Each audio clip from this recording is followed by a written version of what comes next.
എല്ലാ ദിവസവും പ്രാർത്ഥിക്കുന്നത് എന്തിനാന്ന് വെച്ചാൽ എന്നെ പറയും?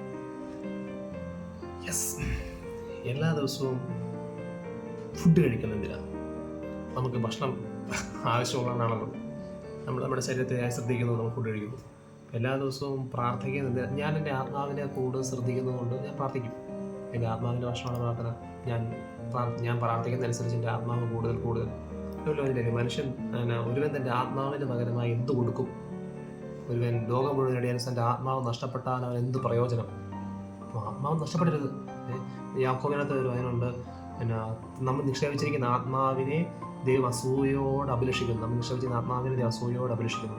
അപ്പോൾ നമ്മുടെ ആത്മാവ് നല്ല വിശുദ്ധമായിട്ട് പ്യൂറായിട്ടിരിക്കണം. ഞാൻ പ്രാർത്ഥിക്കുവാണെങ്കിൽ കർത്താവായിട്ട് ദൈവമായിട്ട് കണക്ഷനാണല്ലോ. ഞാൻ പ്രാർത്ഥിക്കുന്നതനുസരിച്ച് എൻ്റെ ആത്മാവിലേക്ക് വലിയ കൃപകൾ ഒഴുകപ്പെടുന്നുണ്ട്.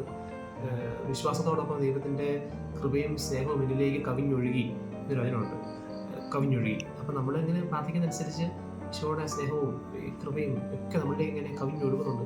അപ്പം ആ ഒരു ബോധ്യമുള്ളവൻ പ്രാർത്ഥിക്കും. എല്ലാ ദിവസവും പ്രാർത്ഥിക്കും, അത്രയും ശക്തമായിട്ട് തോന്നും. എങ്ങനെ പ്രാർത്ഥിക്കേണ്ടത് എല്ലാ ദിവസവും അതിന് ഓരോരുത്തരും ഡിപ്പെൻസ് ആണ്.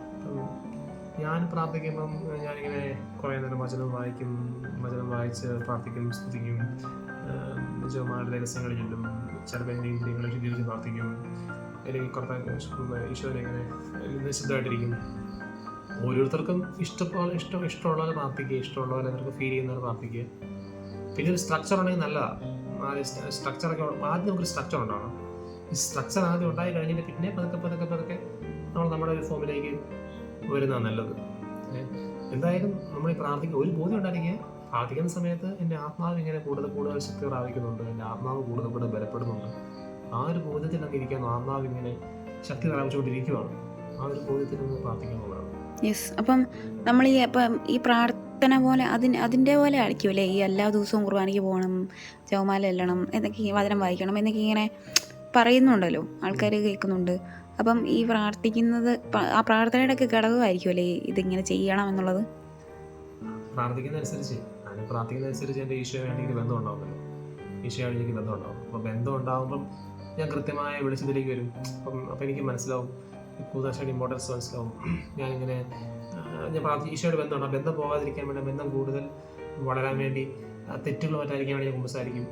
ആ ബന്ധത്തിൽ ജീവൻ ഉണ്ടാകാൻ വേണ്ടി ഞാൻ കുർബാന സ്വീകരിക്കും. കുർബാനയ്ക്കകത്തോട്ട് സകല കൃപകളാണല്ലോ. കുർബാന സ്വീകരിക്കും.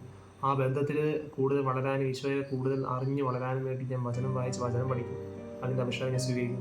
എല്ലാവരും ബന്ധത്തിൽ സ്റ്റാർട്ട് ചെയ്യുന്നത്. പ്രാർത്ഥന ഒരു ബന്ധമാണ്. ആമേൻ.